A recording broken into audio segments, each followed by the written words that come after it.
Hey, what's going on, everybody? Timmy, aka Echo Side Fiend here. So yesterday I uploaded my very first album review, being Carnival of Carnage. I am planning on doing all 6 of the original Joker's cards over the course of probably the next couple weeks. Yeah, I've been getting some comments on it. I've been getting some views. Everything seems to be pretty positive feedback. I have seen everybody's comments that has commented. I just haven't had a chance to respond, but I have seen them. I appreciate the views, and I appreciate the support as always. Yeah, everything seemed to be pretty positive. So I guess I'll just kind of go with the same format that I did for Carnival of Carnage. And so we're obviously going into the next one. I have today off, being Labor Day, so I decided to go ahead and do review of the next Joker's card, which is obviously the Ringmaster. So the Ringmaster, I will have to say, holds a bit of a special place in my heart. It wasn't the first album I heard by them, and it's not my favorite.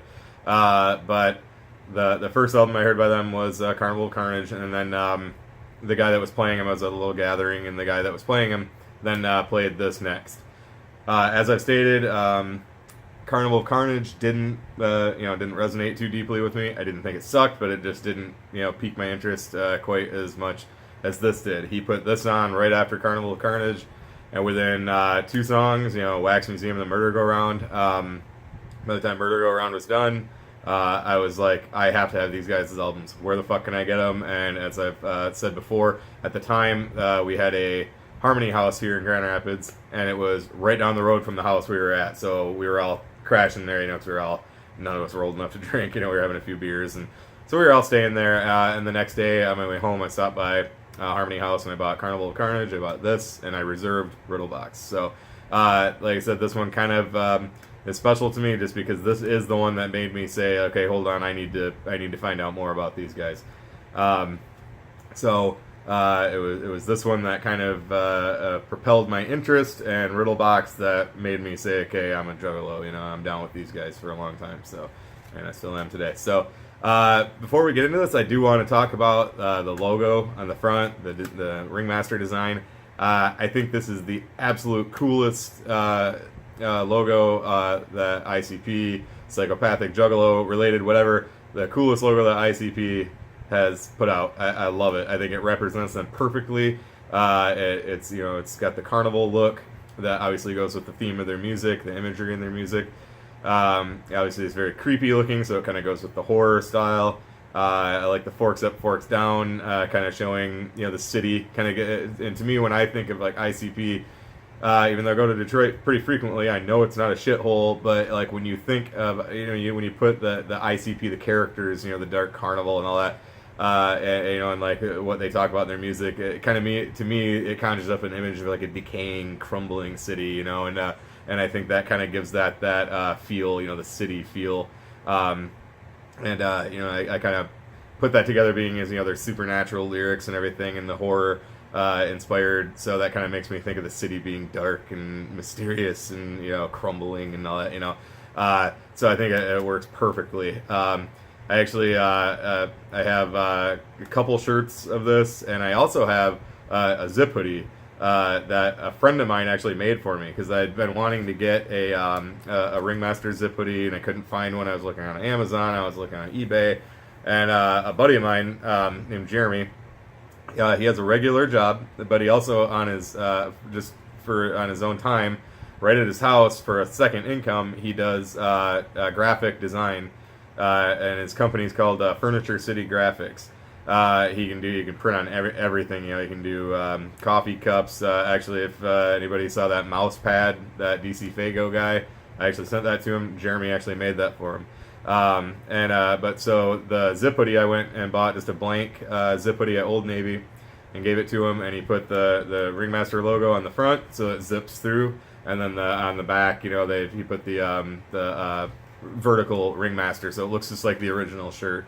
And it's not silkscreen. He does it with it's heat seal vinyl or something like that, and it's actually better. It's more durable. It doesn't fade, And he's actually made me quite a bit of custom ICP, a lot of ICP stuff. But he's made me a couple of my New Japan Pro Wrestling clothing items or stuff he made for me. So I'll do a video showing off the stuff, because he's done some fantastic work for me. And if anybody's watched that vlog, I forget exactly what one it was, but I sent that mouse pad to DC Fago guy, and he shows it off, and then you can see that too. And that's Jeremy made that too, so he does great work. So anyway, back to the CD. The back I think is with the logo on the front being awesome. I think the back is really cool too. I've always liked the black and white photos, and I like kind of how they're off center, and then you got the track listing over here. I've always felt that it gives it kind of an underground kind of do-it-yourself look. Obviously, I think it was probably professionally done and professionally designed, but I think that the way it's set up is perfect. It gives it that kind of like underground feel. Again, it looks very do-it-yourself. I just like that. And then I also like the spine. It just says ICP instead of Insane Clown Posse. I've always kind of liked that. Not really sure why. I just always thought that's pretty cool. I think it really gives it the kind of a Detroit feel rather than like the full spelled out word. The ICP, and I don't know. I just always thought that it looks really cool. And if you didn't know who Insane Clown Posse was, you might pick this up and be like, "What the fuck is ICP?" And then make you want to listen to it to find out. So, yeah, I think it's just fantastic. The whole design. Ever since I've had this album in my hands, I've just been captivated by it. I think it's just awesome. So, obviously the music is the most important part. So let's talk about that. So we got Wax Museum, Murder Go Round, Chicken Huntin', which is obviously the original one, Mr. Johnson's Head, Southwest Song, Get Off Me Dog, Who Asked You, The Dead One, My Fun House, For the Maggots, Wagon Wagon, The Loons, Love Song, Bugs on My Nugs, House of Mirrors, and Ringmaster's Word. Now this is an album I can put in and listen to from beginning to end. I love every song on it. Sometimes I will skip song 13, Love Song. That one just doesn't grab me as much. I've actually always kind of felt that it seemed a little out of place on this album. I don't know. It just it's not a bad song. I just sometimes I just don't feel like it flows. And this is just my opinion. Maybe other people think it fits perfectly, but I just feel like it just kind of almost like hits a wall when it gets to that. Sometimes I don't know. It just doesn't do a lot for me, so sometimes I'll skip that. But all the rest of it I can listen to in order. I can do literally every song, including Love Song, probably line for line. If I had to pick out a couple songs that are big time standout tracks to me, it would be Wax Museum and Murder Go Round, just because when those were done, when that guy was playing them for me, when those were done, I was like, okay, I need to get these guys' albums. And like I said, we had a Harmony House here in town at the time, so I was able to get them. So, but other than that, though, I mean, Mr. Johnson's Head. I mean, come on, that's a Juggalo classic. Southwest Song. I'd say the same thing. Absolute classic. It fits their style perfectly. Get Off Me Dog. I think is, as far as I can tell, or recall, I think that's the first like. Shaggy Two Dope solo track on an ICP album. Obviously, you get a lot of Violent J ones, and I think that was the first Shaggy one, and I just love that song. I think it's just hilarious. Dead One is absolutely creepy. Goes with the ICP style perfectly. My Fun House I like a lot. For one, it's just a great track, and for two, I like that it has the Rage Against the Machine Bullet in the Head, beat sample. To it. At the time when this came out, Rage Against the Machine's first album had already come out. I was already a big fan of it, and I was a huge fan of them, and I still am today. They're one of my, I don't want to say my favorite bands of all time, but they rank up among my favorites. I think they're fantastic. They hold up. Their style holds up perfectly to this day. So I was already a huge fan of their self-titled album, and so when My Fun House started and they got the bass line, I'm like, no fucking way, dude. That's fucking Rage Against the Machine, So it was like another band that I loved, kind of tied somewhat to another band that I was just getting into and knew that I was going to be a huge fan of. So Wagon Wagon is awesome. The Loons is fantastic. That's one of my favorite ICP tracks. Bugs on My Nugs, come on, horror. I'm sorry, not horror. Comedy classic. House of Mirrors is awesome. I think that's the one that's got capital E in it. Yeah, that's capital E. So I don't know a lot about that guy. I just know he was from the Detroit area. And then Ringmaster's Word. I've never had a big system in my car. I've had over the years I've had 8s and a 100-watt amp, but I've played Ringmaster's Word on some of my friends' cars that have big systems that fucking shit pounds. So All right, take a look at the inside. We got the CD. I've always liked that too. I like how it's just the logos, and it doesn't say psychopathic. It doesn't say insane clown posse. I think it does say like Psy, on it. Yeah, but it doesn't say psychopathic. It doesn't say ICP. It doesn't say Ringmaster. So it kind of gives it like this mysterious, kind of like holy shit. That's if you didn't know what this was, kind of creepy. Like, what is that? I've always liked that. So here you got the story, and like I said, the Carnival of Carnage one was written more, at least I feel, kind of like an essay. This one started kind of going more with that very supernatural approach, almost like when you read this, it's almost like you're picking up like an Edgar Allan Poe book, very creepy. So there's nothing behind the CD. Inside is just pretty much just your credits and music credits, and then thank yous and all that. So music credits here and thank yous over here. I don't think they had dedicated to the butterfly in here yet. And then they didn't have the faces, countdown or whatever you want to call them yet.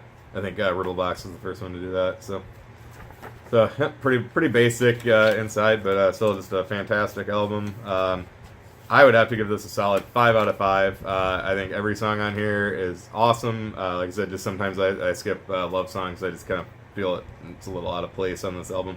I do really feel like this is like where they were really coming into their own. I think Riddlebox is where they really like nailed that storytelling style, flow, whatever you want. I think Mikey Clark's production in Riddlebox, that's like that to me is like where ICP that we know now arrived. But this was very, very close. They were just a fraction of an inch away from just nailing that style that I think we all love.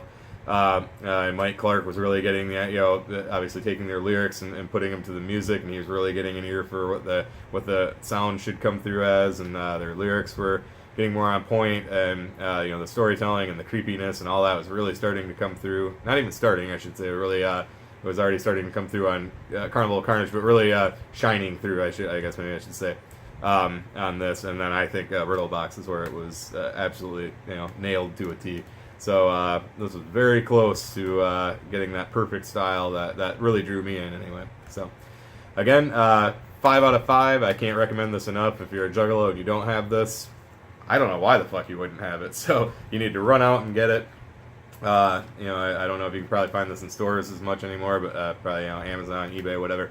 Do whatever you got to do to get a copy of this if you don't have it. So that's pretty much it for this. So I'll be back probably maybe this coming weekend. I'm trying to get the Riddlebox review up, and that'll be obviously the third one, and we'll keep moving on from there. So again, as always, thank you so much for watching. Thank you for the support. Thank you for commenting on my videos and positive feedback. Even if you got negative feedback, let me know, because if it's something I can try to work on. So again, thank you to everybody for supporting me.